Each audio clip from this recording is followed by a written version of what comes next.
So my name is Clint Saunders. Stephanie just introduced me, so that's great. I've been a professional photographer for over 20 years. I've been teaching photography and art at the college level for a little over 15 years, and I just absolutely love photography. I recently spent the last year writing a new course called Art with a Smartphone, and the entire course is based on learning how to use smartphone photography with apps to make art and art principles. So it's really been a fun class. Hello, Karen. And I've worked with Stephanie for years here at the college, and then done some photo shoots for her as well. And she's a friend, and I really appreciate her allowing me to spend some time with you guys tonight. I've got 3 different slideshows I'm going to run through. I'm going to run through them fairly quick so that we get through all of them. However, I have given Stephanie a link to these slideshows that she will share with you tomorrow so that you can have access to these slideshows in PDF format for review. They're all typed out, so you don't need to, the lecture part of it's all written, so you should be able to use those and follow along really well. Hi, Heidi. All right, so I'm going to share my screen. Can I ask a quick question? Yes. Is there going to be any assignments like for next week? Forgot about that. So ideally what you'll do is take what you learned today and apply it. Hello, Sandy. And apply that to what you've learned to some shots of yours and practice and experiment over the next week. And then next week we're going to meet again, and you're going to upload your images, and so that I can critique them and give you some feedback. The best way to learn in photography or art is to have people see your actual work and give you feedback based on that work. This is working, this isn't, this is great, this could be tweaked, type of a thing. And that's where we definitely learn the most in a creative field like this. And let's start with this one. And hopefully, oh, that's not it. I don't want to start with that one. Hopefully this will go to full screen mode, the slideshow.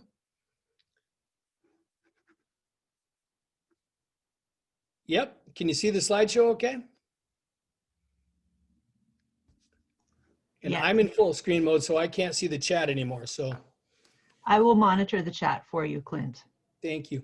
All right, so one of the greatest things about photography is that it's technical and creative. So most people tend to be more or left or right brain dominant in terms of how they work.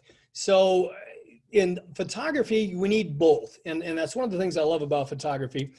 So you have to use technology because we're using technical equipment. And so the left brain people out there, they see stuff like this and they go, oh, this is so cool. The right brain people look at this and go, oh, I don't even know where to start reading, and I don't want to. Try to figure out what all this is. But we're also visual artists. So we're creating visual art pieces every time we take a photograph. And it's all about visual communication. So we have to have what we talk about as an eye for photography, that creative eye. So you need to use the creative side of your brain for ideas, for inspiration, for composition, design, etc. But you've got to use the left side of your brain to understand all the technical aspects of the gear you're using for the proper settings, etc. So we combine those two, and you've got to combine them both to work successfully. One of the things I love about photography is I know people who are incredibly right-brained who learn the technical, and I know people who are incredibly left-brained that learn the creative. So it can be done. 6 steps to better photograph. So we're going to talk about 6 things you can do and should do with every photograph you take for better photography. One of the biggest misconceptions in photography is that photography is about pretty things. It's all about aesthetics. So we tend to, because we're capturing things that already exist, things that are in front of us. So we tend to look for things that are pretty and think, oh, that's going to be a great photograph.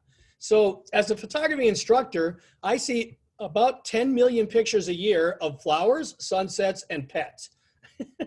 Because they're things that we like, and they're things that are aesthetically pleasing and pretty. So we tend to hold up our camera, go click, and take pictures of pretty things. A great photograph has nothing to do with subject matter. A great photograph is composition and lighting, period. So you can take a great photograph of anything. Now, don't get me wrong. These aren't bad photographs, but they're not great photographs. They're just average photographs of pretty things.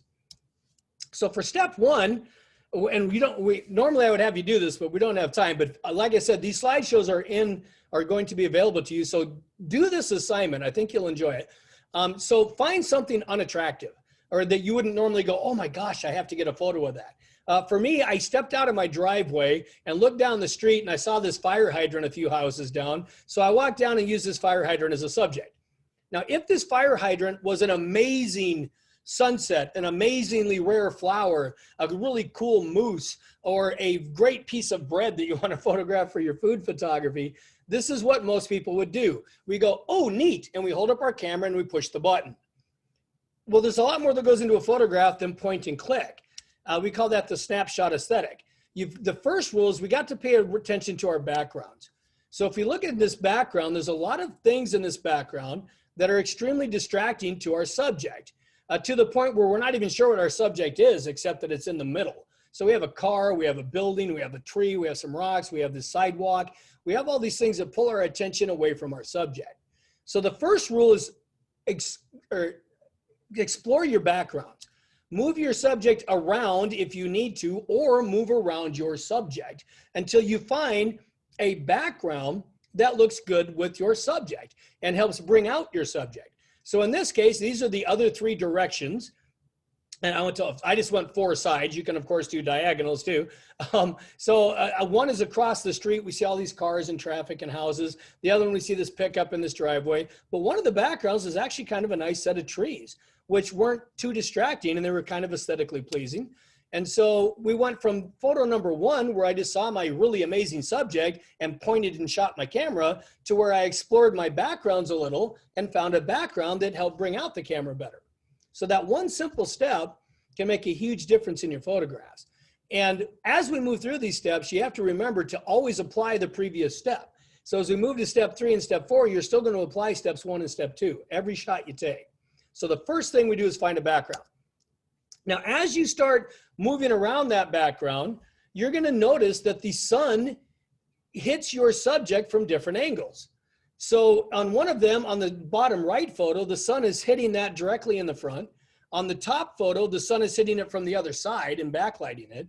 On the bottom left photo, the sun's hitting it from the side, from the left side. And all of those create different shadows on the subject. Now, shadows are what create form. Color, texture, shape, line, pattern, all of these formal qualities of your subject are shaped with form. And humans are the easiest way to describe this. But if I take a picture of myself in good lighting, where I sculpt my face with lighting, I can actually look pretty decent. But I can also take a picture of myself where I use really lighting that does not shape my face very well and make myself not look very good. We call this chiaroscuro. It's in art. It's a technique employed in the visual arts to represent light and shadow to define three-dimensional objects. So here we have my wonderful fire hydrant subject. Then we have this egg in a carton. We have this lovely model. And then we have this beautiful car. And all of these are being formed by the light. Pay attention how the light is creating highlights and shadows to shape, and we call this modeling, to shape our subject. And each subject is very different, and the lighting is what's bringing out the shape of each subject. So the next thing we do after we find our background, and actually while we're finding our background, because as we move around, the light is going to change on our subject. So those two kind of go together. So as we're moving around looking for a background, pay attention to the way the light is shaping your subject. And ideally, we get the perfect light on the subject with the perfect background. That doesn't always happen, but that's our goal. The next step would be angles. We tend to photograph everything from our vantage point, the way we see the world. So try different angles. Get up above a subject. Get down on your knees. You know a photographer when you see somebody laying in the street with a camera. Photographers are always upside down, sideways, laying on things, crawling on things. So get a little higher, get a little lower. I've got it, I don't recommend it, but we have a bunch of shots. My buddy and I toured North Dakota. We spent an entire year traveling the state doing photographs of North Dakota for Department of Tourism. And we also made a book out of those images. And we've got a bunch of photos of us standing on our vans up on the vehicles because we needed a higher angle. So you always try different angles and look at how different this looks from a high angle as it did from that initial angle. Try a low angle. Now in this case, when I was doing a low angle, again, pay attention to your lighting and your backgrounds. So the only background I liked when I did a low angle was this one. My other 3 backgrounds weren't good. I liked the sky. but this also backlit my subject. And initially I didn't like the backlighting on the subject because it puts my subject in shadow, but I thought it was really dramatic, especially with the low angle. So I thought it communicated quite well. The next step is basic composition. And this one's fairly simple. If we take a look at the two shots here, not only did the background change, but the composition changed quite a bit. One of the biggest mistakes people make with photography is when we tend to shoot everything from a horizontal format, which is side to side. So I talk about horizontal being the left photo and vertical being the right photo. If you do printing, these are often referred to as landscape and portrait, and sometimes cameras will label them that way as well. But we're in art, it's horizontal and vertical because landscape and portrait are genres. So horizontal shots and vertical. Typically, if you have a vertical subject, no matter what the subject is, most people tend to photograph horizontally with that subject in the middle. So if we take a look at the differences here, when we've got a vertical subject, the easiest thing to do is shoot it vertical because then we can make it quite a bit bigger. However, if you do shoot it horizontally, it's perfectly acceptable, but we want to use something called rule of thirds. If you go to your phones in the settings, if you go to your settings on your phones and open up your camera under settings, you can turn on these grids. Now you don't have to, but you certainly can. And these grids will show up while you're taking photos. And these are rule of third grids. So if we take a look at this, the average point and shoot snapshot with the subject dead center. And if you look at our grids, we got 9 rectangles here. 90% of our photo is all in one center grid. 6 grids don't have anything in them, and 2 of them barely have anything in them. So literally 90% of our picture is empty of subject. Only 10% of it actually has subject in it. Well, if that's our subject, we want it to be dominant in our frame. So the first rule we do is we move things to the third. So instead of putting it in the center, we're going to move it over to the left third. This is if you're shooting a vertical subject, an up and down subject, in a horizontal frame, then you're going to move it over to the left or right third. And then you're going to pay attention to your top and your bottom balance. Try to get that thing centered from top to bottom. So there's about the same amount of space on the top as there is the bottom, with the subject over on the third instead of dead center, and look at the difference. Now, as we look at these two images, of course, I do this all the time, but I don't really even see the top image. I tend to glance at it and then go straight to that bottom one, and my eye stays on the bottom image because it's such a much stronger composition. The picture is now literally in 6 out of 9 rectangles. So instead of being mostly in one with just a little and a couple others, it's now taking up 6 out of 9 rectangles. So it's a lot more dominant. Also, the rule of thirds composition tends to put your eye on it, and we read left to right. So we read across that, and there's nothing to see on the other side, so we come back to the subject. And we call that kind of a circular composition. It keeps your eye moving across the image. When your subject is this absolutely dead center like that, we tend to just notice it and then move on. There's nothing that holds our attention or moves our eye around the image, so we just look at it and go.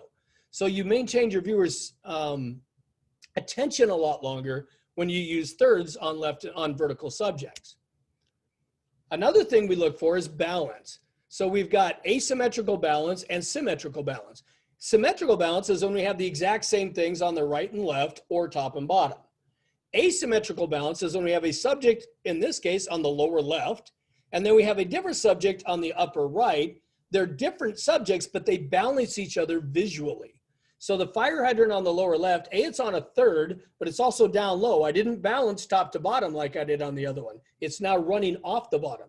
So I put those trees in the back on the right to balance that. The other thing you do is just shoot it vertical. So if you're shooting, again, a vertical subject, horizontal, move it to a third.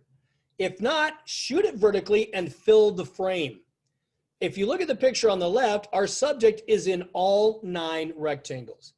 So we are filling the frame with subject. We still have background, we still have atmosphere, we still have environment, but our subject is in all 9 frames, which makes for a much more dynamic photo and a stronger composition.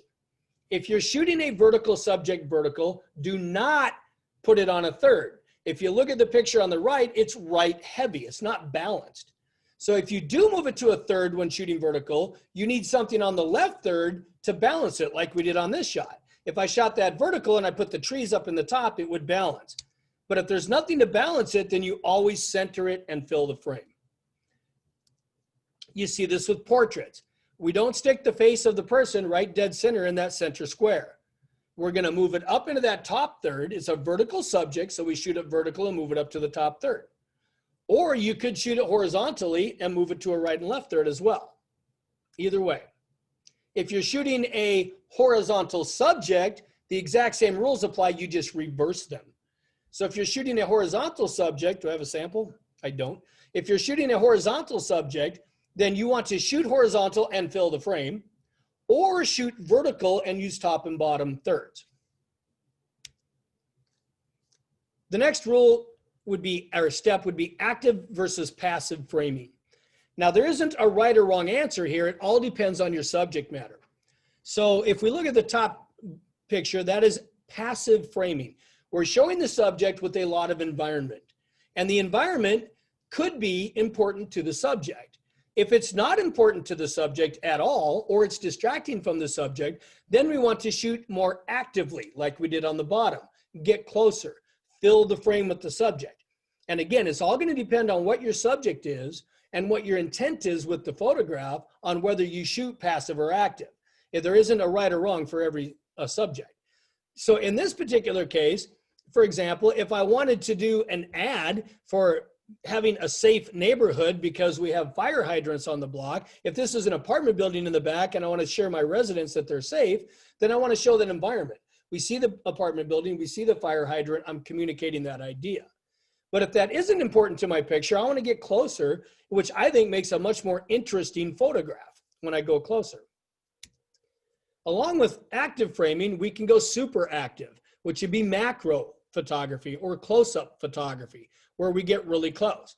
Now, all cameras and lenses, you can only get so close and still focus. If you get too close, it won't focus, in which case you have to back up a little bit.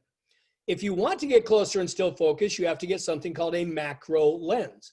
And smartphones actually make lenses, and believe it or not, they're a lot of fun to play with. When I first heard that as a professional photographer, I rolled my eyes and thought, what are they going to think of next? But I actually got a set, and I love them, and I love to play with them, especially the macro one. I put my macro lens on my cell phone camera all the time and take close-up photography. It's just fun. So here, it isn't even about the totally different visual communication.